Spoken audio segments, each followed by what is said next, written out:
तो चलिए हम पैराबोला के कुछ बेसिक कंसेप्ट डिस्कस कर रहे थे। पॉइंट एंड लाइन हमने डिस्कस कर लिया। अब आती है टेंजेंट एंड नॉर्मल की बारी। ठीक है, टेंजेंट्स ऑफ पैराबोला या फिर normals of the parabola. Tangent equations होती है, वैसे ही टेंजेंट जैसे करवाऊंगी एलिप्स की, हाइपरबोला की बिल्कुल सेम होगी। एलिप्स और हाइपरबोला को मैं बाद में कंबाइन करके ही एक लेक्चर में पढ़ा दूंगी। पैराबोला की थोड़ी सी ज़्यादा मेन होती है, इसीलिए इसको सेपरेट पढ़ा रही हूँ। ठीक है, चलिए अब हम पहले बात करते हैं टेंजेंट्स के बारे में। जो हम टेंजेंट्स निकालते हैं ना, that is in the three form. तीन फॉर्म में हम डिस्कस करते हैं टेंजेंट्स की, पैराबोला के tangents.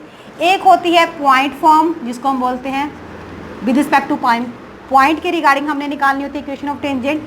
Second one is parametric. Third one is slope form. Slope form तो वही बन जाएगी जो हमने लाइन की थी ना, लाइन टच की कंडीशन थी, क्योंकि लाइन की थ्री डिफरेंट कंडीशन थी। एक क्या था, इंटरसेक्ट करती है टू रियल पॉइंट, एक टच और एक इमेजिनरी पॉइंट।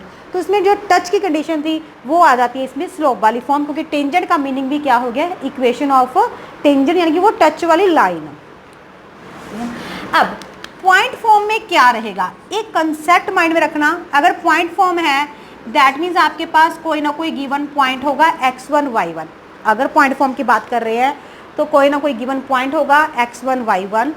अब ये होती है पैराबोला की equation, that is the equation of tangent, जो किसी पॉइंट पे इसको टच करती है। ठीक है जी, वो मैंने टच करती नहीं दिखाई थोड़ा सा, बट वो टच करती है पॉइंट। और standard equation of parabola y² is equal to 4ax। इसका एक मेथड है जो माइंड में रखना, कि जब भी आपके पास, यहाँ पे ए भी ले लेती हूँ ना, जब भी आपके पास जो भी एलिमेंट है, जैसे y² है, स्क्वायर वाला एलिमेंट चेंज होता है, y² is change bye y into y1। x² है वो चेंज हो जाएगा x into x1। x is change x plus x1 by 2। y is change y plus y1 by 2। ठीक है जी, ऐसे आपके ये चेंज होंगे। और अगर एक्स वाई आता है मल्टीप्लाई में, वो चेंज होता है X Y one plus Y X one divide by 2। ठीक है जी, क्या है मेरा कहने का मतलब, क्या है कि ये वर्किंग रूल ध्यान में रख लो। इसके अकॉर्डिंग जो x1 y1 लिखे हैं that is a pass point, यानी कि ये x1 की वैल्यू हो गई और ये y1 की वैल्यू हो गई। अगर ये फॉर्मूला माइंड में है तो कैसी भी इक्वेशन आपको आ जाए आप बड़ी इजीली टेंजेंट निकाल सकते हो। सेम फंडा एलिप्स में यूज़ होता है, सेम फंडा हाइपरबोला में यूज़ हो जाता है। क्या करना है कि जहाँ पे y² है उसको रिप्लेस करोगे y इंटू y1, यानी कि y1 का मतलब यहाँ पे y1 का पॉइंट फिल हो जाएगा। अगर x² है तो x इंटू x1, लेकिन अगर अकेले अकेले है तो x plus x1 by 2, y plus y1 by 2। और अगर दोनों मल्टीप्लाई में आ जाते हैं, क्योंकि हमने देखा था पैराबोला की इक्वेशंस में जो जर्नल बनती है, ये तो स्टैंडर्ड है, लेकिन जो जर्नल बनती है उसमें x y का कोफिशिएंट भी आ जाता है। तो अगर x y आया है उसे रिप्लेस करेंगे x y1 plus y x1 divide by 2। ठीक है जी, ये आपका मेथड रहेगा। जैसे फॉर एग्जाम्पल मैं आपको यहीं पे एक छोटी सी एग्जाम्पल से एक्सप्लेन कर देती हूँ। The tangent at 1,4 to the curve, उन्होंने कर्व भी लिखा है, कोई दिक्कत नहीं, कर्व लिखा है। आई नो राइटिंग में बहुत दिन चल रही हूँ। x² is y minus 6। ठीक है ना, अब मुझे दिख रहा है कि मैंने टेंजेंट निकालनी है ना, एट पॉइंट निकालनी है। I find out the tangent at point. अगर पॉइंट पे निकालनी है तो बस इस मेथड को माइंड में रखा करो, आपका आंसर आ जाएगा। x² है रिप्लेस किससे होगी, x इंटू x1। y है रिप्लेस होगी y plus y1 by 2 minus 6। ठीक है जी, अब x1 की जगह पे ये x1 है और ये y1 है। x1 की जगह पे क्या आ गया 1, y1 की जगह पे 7 माइनस 6। एलसीएम ले लूँ, यहाँ पे 12 बन के सीधा आ जाएगा। 2x is y plus 7 minus 12, यानी कि 2x is equal to y minus 5। ये आपकी होगी equation of a line. Equation of line ही है, इक्वेशन ऑफ लाइन है क्योंकि डिग्री 1 है, बट क्योंकि हम टेंजेंट के अकॉर्डिंग निकाला है तो जो भी ये कर्व है पैराबोला की, जो कर्व है, ये लाइन होगी जो इसको क्या करेगी, टच करेगी। ये लाइन होगी वो क्या करेगी, इसको टच करेगी। ठीक है जी, समझे? सिर्फ आपने रिप्लेस करना है और आपका आंसर आ जाएगा। अब ये मैंने क्वेश्चंस के थ्रू करवा दिया। अब अगर मैं स्टैंडर्ड की बात करती हूँ,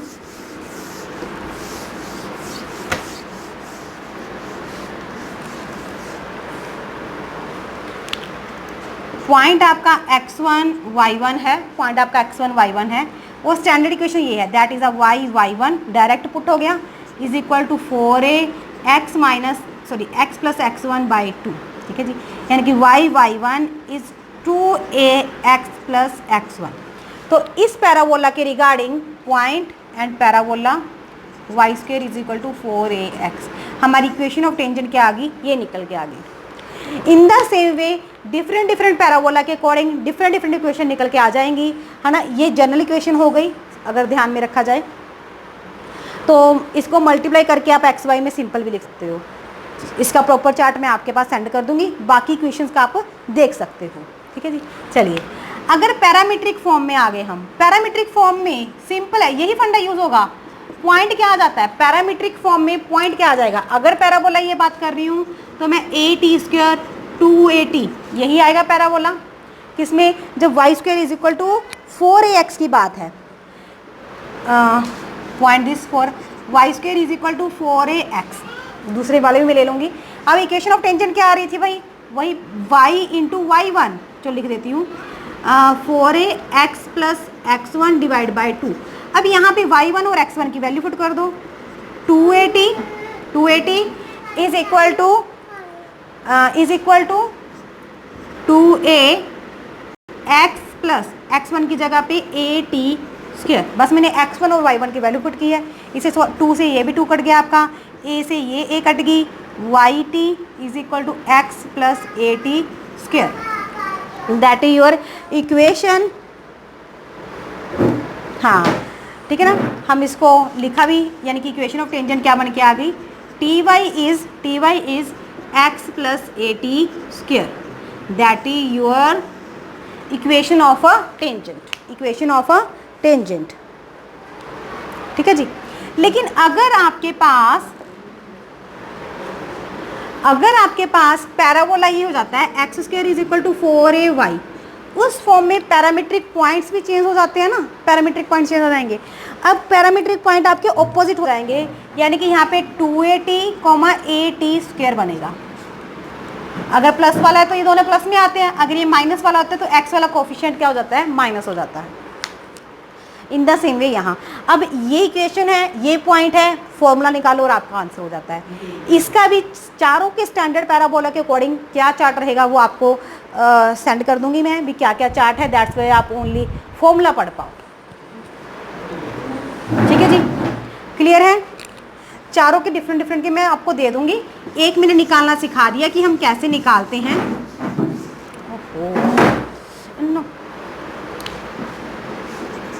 y square is equal to 4ax, ty is equal to x plus at square, ये थी इसकी टेंजेंट की इक्वेशन। ठीक है जी, अब स्लोप फॉर्म देख लेते हैं थोड़ा सा। स्लोप फॉर्म में क्या होता है, स्लोप फॉर्म में वही था हमारे पास, क्या कि y square is equal to 4ax, and जो लाइन होती है, हमने क्या बोला था कि जो लाइन थी y is equal to mx plus c, ये लाइन इसको टच करेगी। कब टच करेगी, जब आपकी c की वैल्यू क्या हो जाती है, a बाई एम की इक्वल आ जाती है। That means equation of tangent क्या निकल के आएगी, y is equal to mx plus c की जगह पे a बाई एम पुट कर दो, ये हो जाती है slope form. y is equal to mx, आप नोट कर लीजिए, एक बार देख लीजिए, फिर मैं एक दो छोटी सी चीज़ें और बताऊंगी जो यहाँ पे इम्पोर्टेंट है आपके पास।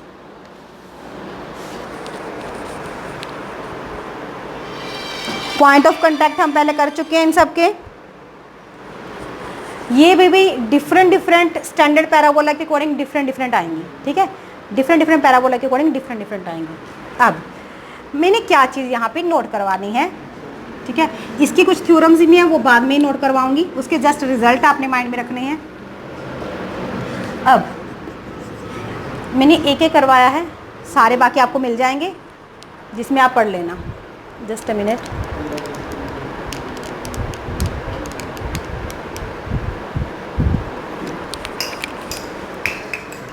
अब देखिए यहाँ पे क्या था आपके पास पैरामीट्रिक फॉर्म में।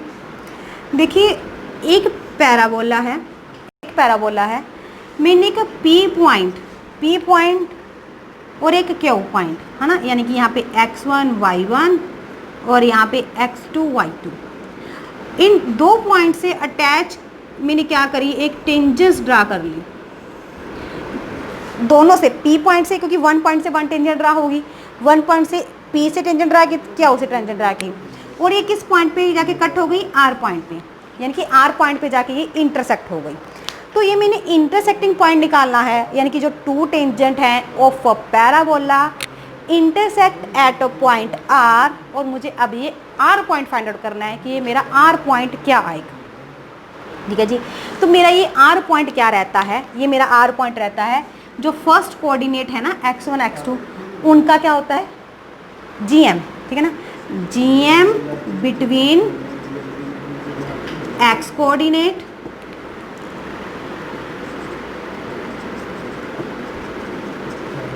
And AM between y coordinate, AM between y coordinate, जो भी x कोऑर्डिनेट है उनका GM निकाल दो, जो भी y कोऑर्डिनेट है उनका निकाल दो AM, तो आपके क्या आ जाते हैं, ये इंटरसेक्शन पॉइंट आ जाता है।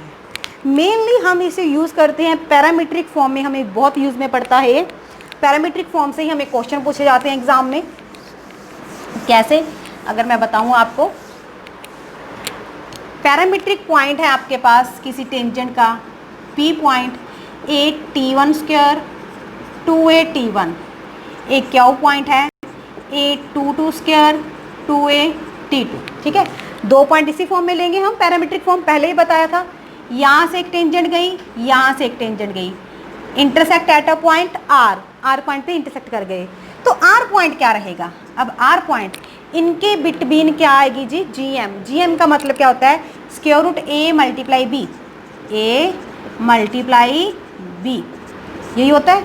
अब 2A है, A बाहर आ गई, T1 इंटू T2, यानी कि इसका जो x कोऑर्डिनेट आ गया A_T1 T2 आ गया, ठीक है जी। अब ये आ गया इसका x कोऑर्डिनेट, अब करते हैं y कोऑर्डिनेट की बारी। y कोऑर्डिनेट क्या आता है, EM बिटवीन दिस। अब जो y कोऑर्डिनेट है उनका EM क्या होता है, A plus B divide by 2, यानी कि 2A_T1 plus 2A_T2 divide by 2, 2A common निकाल लेंगे, T1 plus T2 divide by 2, cutting कर देंगे, ये आ गया आपका y कोऑर्डिनेट। ये कंसेप्ट इंपॉर्टेंट है, ध्यान रखना, इसके रिगार्डिंग क्वेश्चन हमें एग्जाम में मिल जाता है, सम टाइम ही है क्वेश्चन मिलेगा, लेकिन आपको पता होना चाहिए। सॉरी है ना, थोड़ा विजिबल नहीं था, आई थिंक अब ये प्रॉपर विजिबल है। अगर इतना बेसिक कंसेप्ट हो गया हो तो अब मैं क्वेश्चन से ये सारा कंसेप्ट क्लियर करूंगी कि पॉइंट गिवन है, तो मैंने वैसे एक एग्जांपल दे दी, पॉइंट और कर्व लिखा था, टेंजेंट निकालनी थी, कैसे किया है ना। अब ये parametric form, slope form, main तो पैरामीट्रिक और पॉइंट फॉर्म ही है, स्लोप फॉर्म तो बहुत कम रेयर यूज़ होगी, कि स्लोप फॉर्म को तो वो लाइन वाले फंडे में ही कवर करते हैं अगर करते हैं, ठीक है जी। तो इनके दोनों के रिगार्डिंग क्वेश्चन कैसे बनेंगे, अब हम वो क्वेश्चन देखते हैं।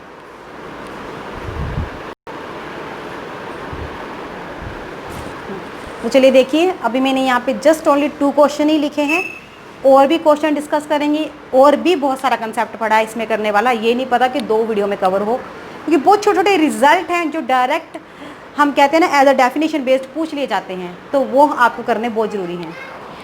यहाँ पे क्या लिखा है, द टेंजेंट ऑफ पैराबोला दे रखा है, पॉइंट भी दे रखे हैं, at point P and point Q intersect on its axes, यानी कि ये जो पैराबोला है ना, इसका जो 2 टेंजेंट है, इनका जो पॉइंट ऑफ इंटरसेक्शन बन रहा है वो इसकी एक्सेस पे ही बन रहा है। किस पे बन रहा है, इसकी एक्सेस पे बन रहा है। देन हमने बताना है कि कौन सा रिलेशन ट्रू होगा। अब पॉइंट क्या दे रखे हैं, पैरामीट्रिक्स, आप देख सकते हो भाई, एक्स एक्सेस वाई एक्सेस, ये हमारा पैराबोला बनेगा, ठीक है, ये हो गया P पॉइंट, ये हो गया Q पॉइंट। तो इसकी जो एक्सेस होती है वो यही होती है ना, x is equal to A, यानी कि यहाँ से जो टेंजेंट जा रही है, यहाँ से जो टेंजेंट जा रही है वो x एक्सेस पे कट करेंगे।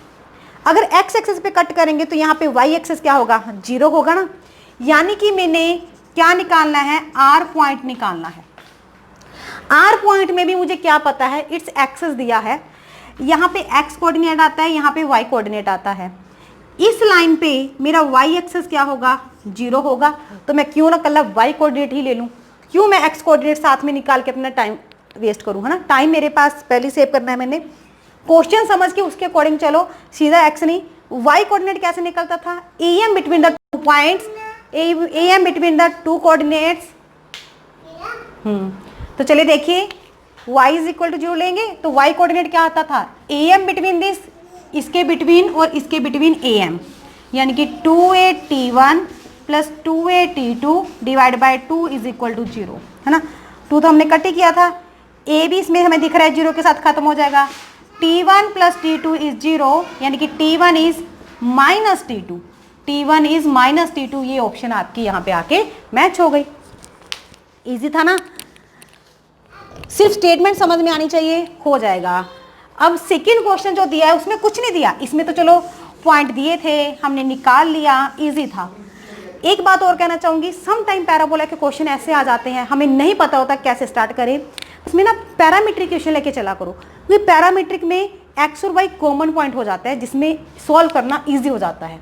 जैसे इसमें देखें कि the locus of the point of intersection of perpendicular tangent to the parabola is, perpendicular tangent to the parabola is, इसका मतलब क्या हो गया कि एक पैराबोला था, P पॉइंट से एक टेंजेंट जा रही है, एक Q पॉइंट पे टेंजेंट होगी, ये जो दोनों टेंजेंट है ना आपस में क्या है, परपेंडिकुलर है, ये लिखा है perpendicular tangent to the parabola intersecting, ये जो पॉइंट है ना R, है ना, ये इंटरसेक्ट जो पॉइंट हो गया, इसका लोकस ऑफ पॉइंट क्या बन रहा है, हमने ये बताना है, लोकस ऑफ पॉइंट। अब अगर मैं R को H, K लेती हूँ, क्योंकि लोकस निकालना है, फिर हम जो भी आंसर आएगा X और Y में रिप्लेस कर सकते हैं, H और K को, है ना। अभी मैंने देखा, इसको मैं पैरामीट्रिक फॉर्म में ले लूँगी, तो मेरा R पॉइंट पैरामीट्रिक के अकॉर्डिंग कैसा रहता है, वही पॉइंट ये आता है, आई थिंक a_t1 t2 आता है, और सेकेंड वन आता था a_t1 प्लस t2, यही आते थे मेरे कोऑर्डिनेट। ठीक है जी, कि अगर टू टेंजेंट्स परपेंडिकुलर होती हैं, परपेंडिकुलर टेंजेंट्स क्या हैं, इक्वेशन ऑफ लाइंस ही हैं, इक्वेशन ऑफ लाइन ही है टेंजेंट्स। स्लो फॉर्म में अगर हम बात भी कर लें, स्लो फॉर्म में इक्वेशन ऑफ जो लाइन आती हैं वो स्लो फॉर्म बनेगी, तो उनकी मल्टीप्लाई की जो स्लोप होती है उनकी मल्टीप्लाई क्या होती है, -1, और वो क्या आएगी, t1 t2। ठीक है, डायरेक्ट भी कर सकते हैं हम इसे, डायरेक्ट बता देती हूँ। ठीक है, एक बार अगर परपेंडिकुलर टेंजेंट्स हैं देन t1 t2 की मल्टीप्लाई क्या आएगी, -1 आएगी। t1 t2 की मल्टीप्लाई -1 आई है, तो इसमें से हम ले लेते हैं, यानी कि h इज इक्वल टू, क्योंकि ये h कोऑर्डिनेट था और ये k कोऑर्डिनेट था, h is equal to a t1 into t2, h is equal to -a हो गया, t1 t2 की value -a। Locus of point पूछा था, तो हम एच के को किस में रिप्लेस करते हैं, एक्स और वाई में, लेकिन यहाँ पे ओनली हमारा एक्स का रिलेशन आया, तो that's why x is equal to क्या हो गया, -a, x is equal to क्या हो गया, -a, तो x is equal to -a क्या है, इट्स डायरेक्ट एक्स।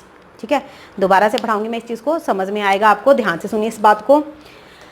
देखो, लोकस ऑफ पॉइंट का मतलब भी जो पॉइंट है आपका वो रोटेट करता है, रोटेट करने पर वो क्या चीज़ बन रही है, भी मूव करने पर, रोटेटिंग कैसे, मूव कह दे, मूव करने पर वो चीज़ क्या बन रही है वो हमने बताना होता है, that is the locus of the point. ठीक है जी, तो मूविंग पॉइंट देखो ये ए पे डिपेंड हो गया, ए की वैल्यू जो होगी अकॉर्डिंग टू गिवन पैराबोला, उसके अकॉर्डिंग हमारी वैल्यू आ जाएगी, तो ये क्या बन रहा है, डायरेक्ट एक्स। ये थ्योरम का रिजल्ट भी बन जाता है डायरेक्ट, ये एक थ्योरम का रिजल्ट भी है, थ्योरम भी लिखवाऊंगी, उसमें भी लिखा हुआ है कि अगर टेंजेंट्स पैराबोला की परपेंडिकुलर्स हैं तो वो किस पॉइंट पे इंटरसेक्ट करती हैं, तो जो ये पॉइंट था ना, यानी कि ये पॉइंट जो ये इस पे कट करेगा, ये x is equal to -a है, तो ये कट करेगी एट अ डायरेक्ट एक्स पे। ठीक है, कट करेगी एट अ डायरेक्ट एक्स पे। अभी थ्योरम लिखवाऊंगी, आपको रिजल्ट पता चल जाएगा।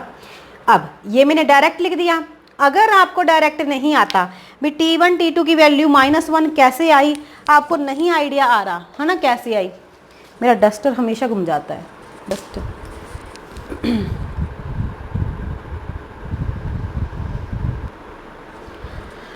चलिए गाइस, है ना, अब आपको मान लो ये चीज़ भी नहीं पता है, इस चीज़ के बारे में भी मैं लिख ही देती हूँ थोड़ा सा, ये तो मैंने डायरेक्ट करवा दिया, अभी चलो आपको पता होगा तो आपका हो जाता है। अब अगर आपको नहीं पता, ये जो मैंने आर पॉइंट निकाला है ये कहाँ से निकाला है, जो मैंने टेंजेंट्स ली थी वो पी और क्यू पॉइंट पे ली थी, है ना, पी पॉइंट कौन सा था, यही था, ए t one square 2a t1, और क्यू पॉइंट क्या था, ए t to square 2a t2। ये दो पॉइंट थे, और पैराबोला था y square is equal to 4ax। तो P पॉइंट पे इसकी टेंजेंट निकाल लो, P पॉइंट पे इसकी टेंजेंट, तो tangent at P, tangent at P करेंगे y इंटू वाई वन, यानी कि y वैसे तो डायरेक्ट फॉर्मूला हमने किया था ना, t1 y is equal to क्या था, t1 y is equal to x plus a t one square, वही फॉर्मूले के according y into y one की वैल्यू फिल करेंगे यहाँ पे, is equal to 4ax plus x1 by 2 से 2 कट गया, फिर x1 की वैल्यू फिल करेंगे, सॉल्व करके ये आ गया, ठीक है ना। सिमिलरली क्यू पे करेंगे टेंजेंट एट क्यू, जब मैं टेंजेंट एट क्यू निकालूंगी तो t2y is equal to x plus a t two square. अब अगर मैंने इसकी स्लोप निकालनी है, यानी कि m1 स्लोप निकालनी है, वो क्या आएगी, माइनस कॉफिशिएंट ऑफ x नीचे कॉफिशिएंट ऑफ y, कट गया, 1/t1 आ गया। इसकी स्लोप निकालूंगी, सेम 1/t2 आ गया, ठीक है ना। अब ये दोनों टेंजेंट आपस में क्या थी, परपेंडिकुलर, यानी कि दोनों की मल्टीप्लाई क्या होगी, -1, वही लिखेंगे, दोनों की मल्टीप्लाई क्या होगी, -1, डायरेक्ट लिख देती हूँ, 1/t1 1/t2 is equal to -1, 1 is equal to t1 into t2, आगे माइनस था वो इधर आ गया, यानी कि t1 इंटू t2 की मल्टीप्लाई -1 आ गया, ठीक है जी।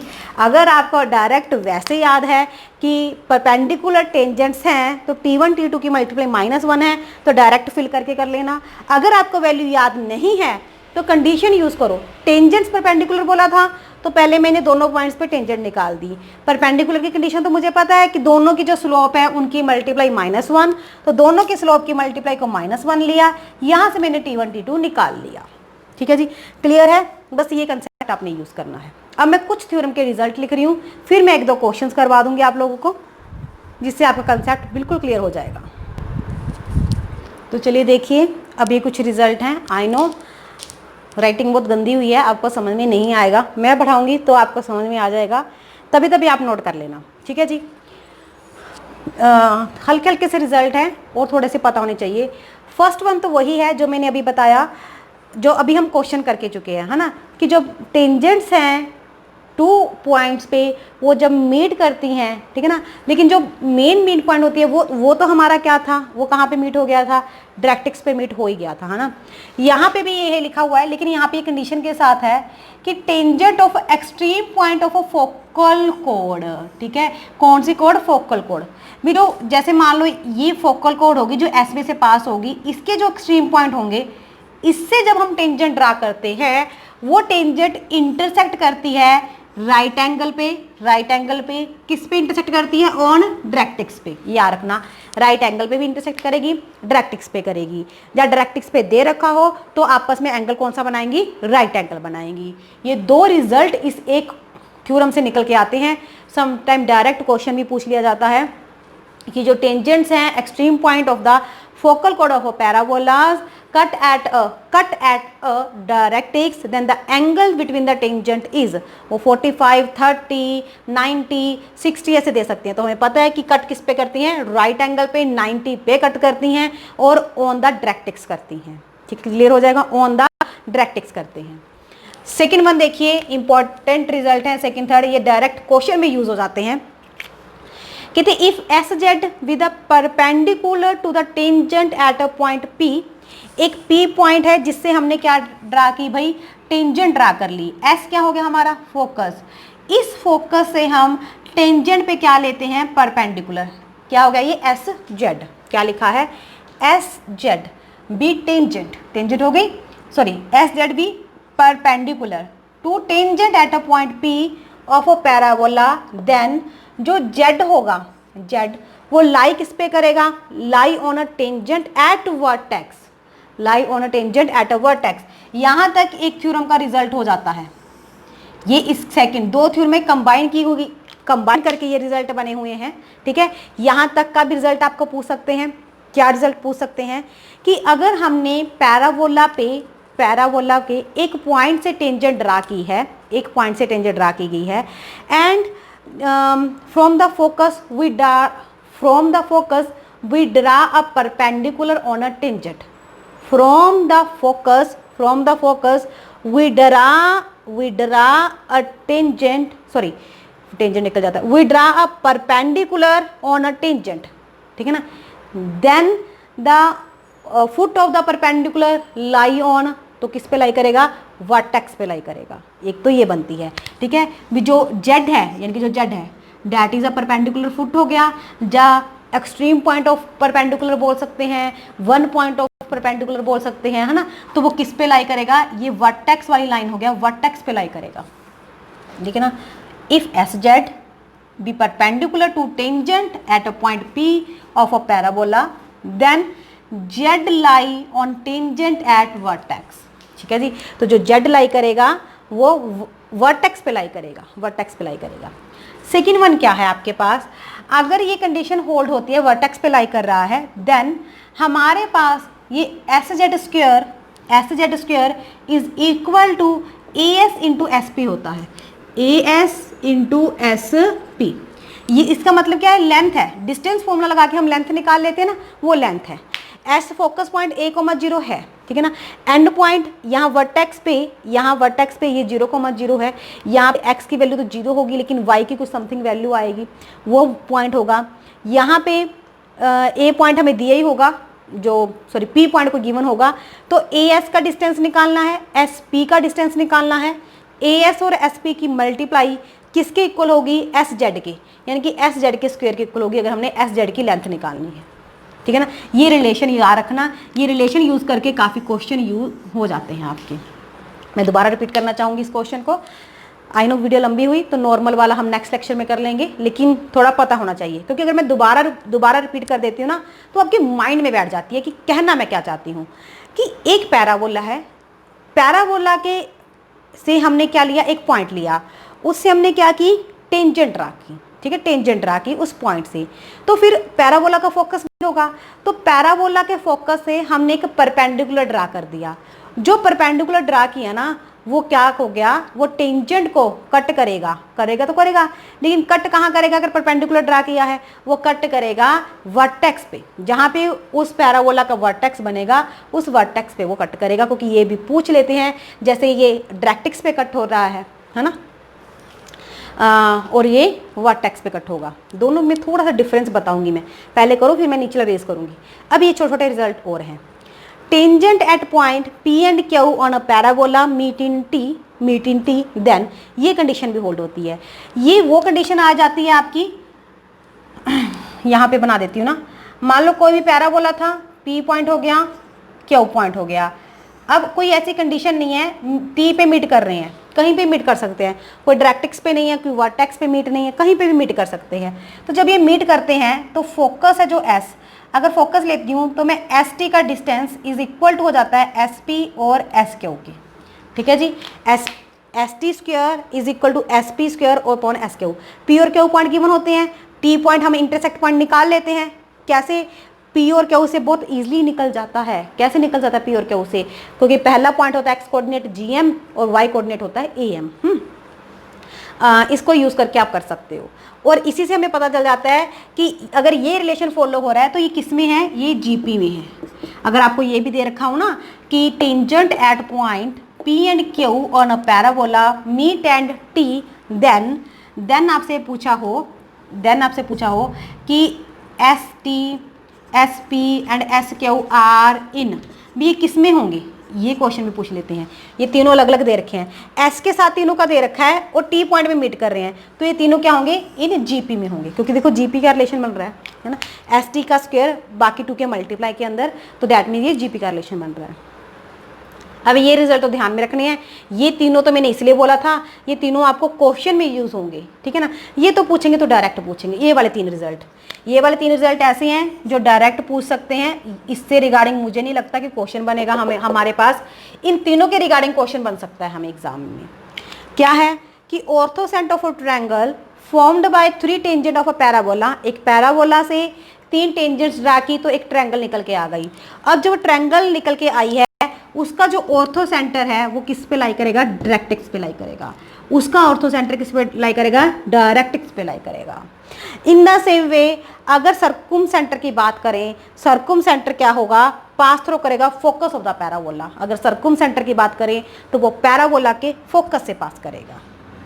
ठीक है जी, ये क्वेश्चन में यूज हो सकता था, sorry. The length of sub tangent at any point on a parabola, parabola से किसी पॉइंट से भी हम जब टेंजेंट ड्रा करते हैं, टेंजेंट ड्रा करते हैं, ये सारी टेंजेंट्स हो जाती है, ऊपर से नीचे तक जाती हुई ये सारी टेंजेंट हो जाती है।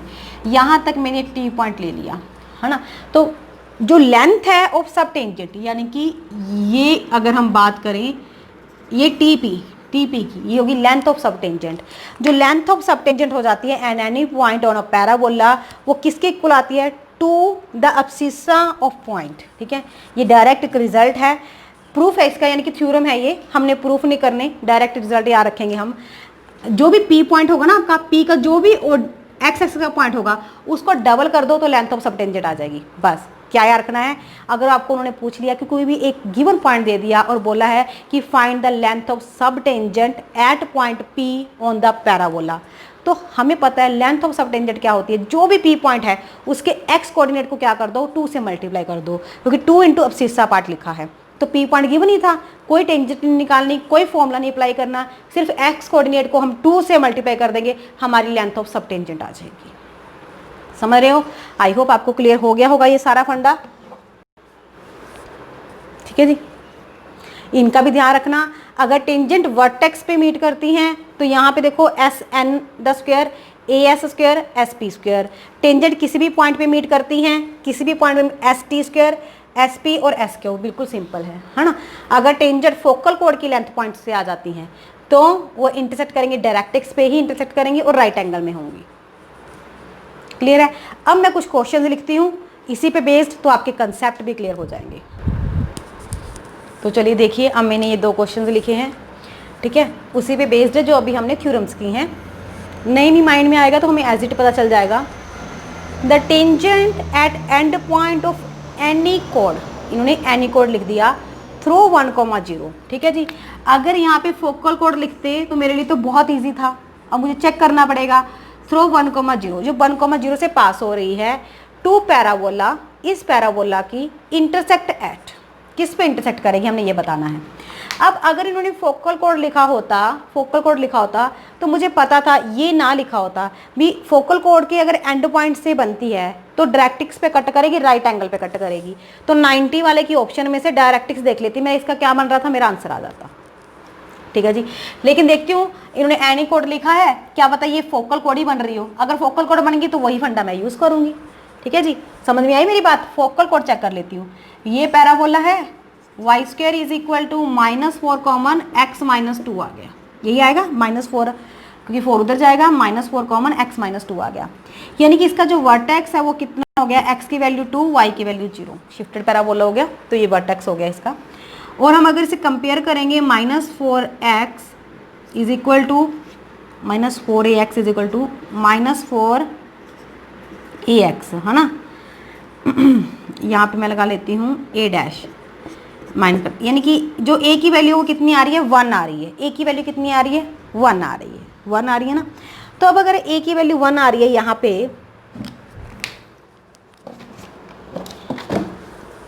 है ना, तो मेरा ये कैसे a की वैल्यू 1 आ गई तो फोकस मेरा क्या होगा, a, 0, 1, 0। ठीक है जी, a की वैल्यू 1 आ गई, है ना। अब मेरा अगर मैं फोकस की बात करूं जर्नल के अकॉर्डिंग, तो फोकस होगा -a, 0, यानी कि -1, 0, लेकिन शिफ्टेड के अकॉर्डिंग निकालना पड़ेगा, तो जो वर्टेक्स होता है वो इसमें हम ऐड करते हैं, तो वर्टेक्स अगर ऐड करेंगे 2 -1, 1, 0, वही पॉइंट आ गया 1, 0, वही पॉइंट आ गया 1, 0, यानी कि जो कोड है वो आपकी किससे फाइंड आउट कर रही है, फोकस से पास हो रही है। जो भी आपका भी ये पैराबोला है x2 और y0, यानी कि ये ऐसा पैराबोला बनेगा, और यहाँ पे जो भी फोकस है 1, 0 पे, ये आपकी फोकल कोड हो गई, जिसके एंड पॉइंट से मैंने क्या बनाई है, टेंजेंट्स ड्रा की हैं। तो टेंजेंट्स कट कहाँ पे होंगी, डायरेक्ट्रिक्स पे, है ना, डायरेक्ट्रिक्स पे कट होंगी। और राइट एंगल पे होंगी, तो इन दोनों में से कोई एक आएगा। डायरेक्ट्रिक्स चेक कर लेते हैं, डायरेक्ट्रिक्स क्या आएगा। तो हमारा डायरेक्ट्रिक्स यहाँ पे क्या रहता है, x इज इक्वल टू, ओह गलत बना दिया ना, नेगेटिव वाला था, इधर बनाना था ऐसे, हाँ चलो कोई बात नहीं भाई, मैंने गलत बना दिया, बनेगा तो एज इट ऐसे, पर मैंने ये ध्यान नहीं दिया।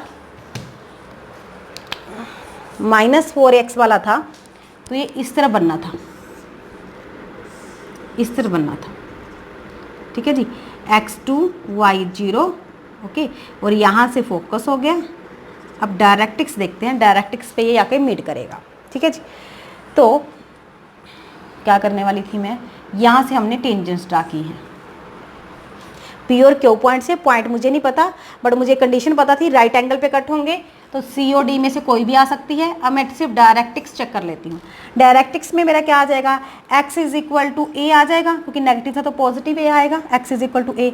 एक्स की जगह पे मैं क्या फिल करूँगी, x minus 2 is equal to a की वैल्यू कितनी आई थी 1, तो x is equal to 1 plus 2, यानी कि x इज इक्वल टू क्या आ गया आपके पास 3, तो मैं इधर लेके आऊँगी तो x minus 3 is equal to 0, तो डायरेक्ट्रिक्स आ गया x minus 3 is equal to 0, यानी कि मेरी सी ऑप्शन आंसर आ गई, सी ऑप्शन आंसर आ गई, क्योंकि x is equal to a directrix होता है अकॉर्डिंग टू जनरल, यानी कि y square is equal to -4ax के अकॉर्डिंग, ठीक है, ये तो हम बेसिक पहले बहुत कर चुके हैं। अब ये -4x के अकॉर्डिंग a था पॉजिटिव, x की जगह पे ये ही फिल किया जाएगा x माइनस 2, तो डायरेक्ट्रिक्स की वैल्यू आ गई, तो मेरा सी ऑप्शन आ गया। स्टार्टिंग बेसिक से क्लियर करते हुए आप सारे कंसेप्ट अच्छे से कर लोगे। वैसे तो मैंने यहाँ पे नॉर्मल भी करवाना था, लेकिन नॉर्मल मुझे लगता नहीं, वीडियो लंबी चली गई है, नेक्स्ट लेक्चर में नॉर्मल डिस्कस करना पड़ेगा। If distance of a point P and Q from the focus of a parabola, parabola दिया है आर दिस एंड दिस। अब मुझे नहीं पता, देखो थोड़ा पढ़ते हैं। कितने डिस्टेंस है हमारे पास P और Q पॉइंट का, कहाँ से, फोकस से। पैराबोला आपके पास दिया है, भी वो 4 और 9 है।